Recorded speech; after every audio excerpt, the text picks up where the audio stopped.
தாம்பரத்தில் தமிழ்நாடு துணை முதல்வர் பிறந்த நாளை முன்னிட்டு இறகு பந்து போட்டி நடைபெற்றது.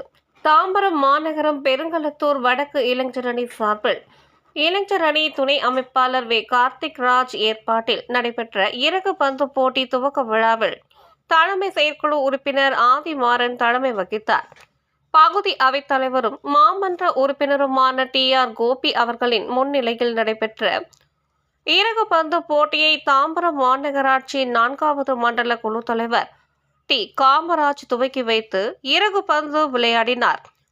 இதில் சிறப்பு விருந்தினராக மேயர் வசந்தகுமாரி கலந்து கொண்டு சிறப்பித்தார். இதில் மாநில மருத்துவ அணி துணை செயலாளர் டாக்டர் கிருத்திகா தேவி, மாநில மாவட்ட பகுதி கழக நிர்வாகிகள், இளைஞர் அணி, மாணவர் அணி, விளையாட்டு அணி, மகளிர் அணி மற்றும் வட்ட கழக நிர்வாகிகள் கலந்து கொண்டனர்.